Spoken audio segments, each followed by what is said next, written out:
জয় নিতাই গৌর, রাধে রাধে, হরে কৃষ্ণ। সকলকে আমার দণ্ডবাদ। আচ্ছা, শ্রীমদ্ ভগবদ গীতার আমি কর্মযোগের উপরে শ্লোক নাম্বার 33 বলছি। ওং অঙ্গনতিমিরান্ধস্য জ্ঞানাঞ্জন শলাকয়া চক্ষুস্মিতাং জনতস্मै শ্রী গুরুবে নমঃ। শ্রী চৈতন্য মনোভীষ্টং স্থাপিতং যেন ভূতলে স্বয়ং রূপ কদামহং দদাতি স্বপদান্তিকং।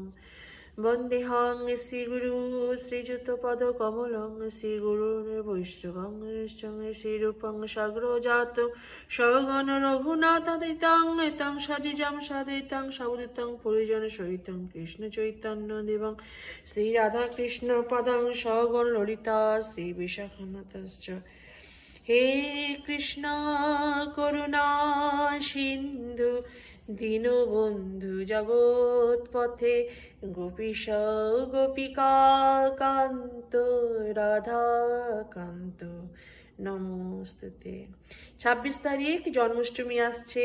আমাদের প্রভু, আমাদের ভগবান, আমাদের সব কিছু শ্রীকৃষ্ণ, ভগবান শ্রীকৃষ্ণের জন্মাষ্টমী আপনারা সবাই করবেন পুরো হোল ডে উপোস থেকে, পুরো নির্জলা উপোস থেকে। আপনাদেরই মঙ্গল হবে। আমার একটা রিকোয়েস্ট রইল, প্লিজ প্লিজ আপনারা সবাই জন্মাষ্টমী করবেন, খুব ভালো হবে।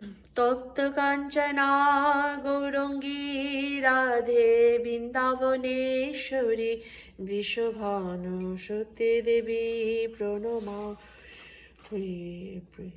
বঞ্চকল্পতরুভশ্চ কৃপা সিন্ধুভ্যো এব চ পতিতানাং পাবনেভ্যো বৈষ্ণবেভ্যো নমো নমঃ।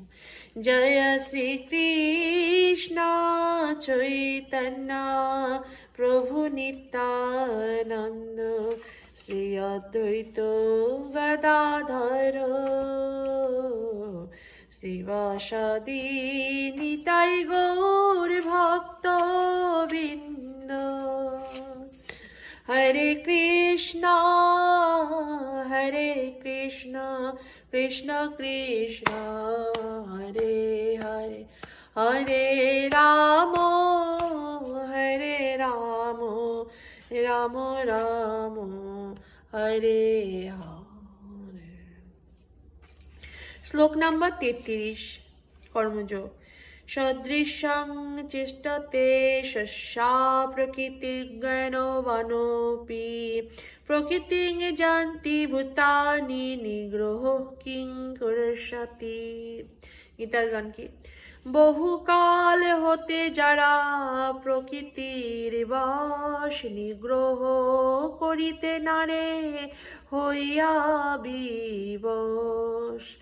অনুবাদ: জ্ঞানবান ব্যক্তিরা তার স্বভাব অনুসারে কার্য করেন। মানে যারা জ্ঞানবান সেই ব্যক্তি অনুসারে নানা রকম কাজ করেন, কারণ প্রত্যেকেই ত্রিগুণজাত, তার সেও স্বভাবকে অনুগমন করেন। সুতরাং নিগ্রহ করে কি লাভ হবে? তাৎপর্য: কৃষ্ণ ভাবনা অপ্রাকৃত স্তরে অধিষ্ঠিত না হতে পারলে জড় প্রকৃতির গুণের প্রভাব থেকে মুক্ত হওয়া যায় না। ভগবদ্গীতার 7ম অধ্যায়ে 7-14 ভগবান সেই কথা প্রতিপন্ন করেছেন। তাই এমনকি উচ্চশিক্ষিত ব্যক্তির পক্ষে কেবলমাত্র ধারণাগত জ্ঞান অথবা দেহ থেকে আত্মাকে পৃথক করেও মায়ার বন্ধন থেকে বেরিয়ে আসা অসম্ভব। বহু তথাকথিত তত্ত্ববিদ আছে যারা ভগবত তত্ত্ব দর্শন লাভ করার অভিনয় করে, কিন্তু অন্তর তাদের সম্পূর্ণভাবে মায়ার দ্বারা আবদ্ধ বাচ্ছন্ন। তারা সম্পূর্ণভাবে মায়ার গুণের দ্বারা আবদ্ধ। পুঁথিগত বিদ্যায় কেউ খুব পারদর্শী হতে পারে, কিন্তু বহুকাল ধরে মায়াজাল আবদ্ধ থাকার ফলে সে জড়বন্ধন থেকে মুক্ত হতে পারে না। জীব সেই বন্ধন থেকে মুক্ত হতে পারে কেবলমাত্র কৃষ্ণ ভাবনার প্রভাবে, এবং সেই কৃষ্ণ চেতনা থাকলে সংসার ধর্ম পালন করেও জড়জগৎ বন্ধন থেকে মুক্ত হওয়া যায়। তাই ভগবত তত্ত্বজ্ঞান লাভ না করে হঠাৎ ঘর বাড়ি ছেড়ে বাইরে বেরিয়ে পড়ল তথাকথিত যোগী অথবা কৃত্রিম পরমাত্ম যোগী সেজে বসলে কোনো লাভই হয় না। থেকে বরং নিজ নিজ আশ্রমে, যা আমি যেটা বললাম, নিজ আশ্রমে, নিজের ঘরে, বাসস্থানে, নিজের মন্দিরে বা কোনো তত্ত্ববেত্তার নির্দেশ কৃষ্ণ ভাবনামৃতে লাভ করার চেষ্টা করা উচিত।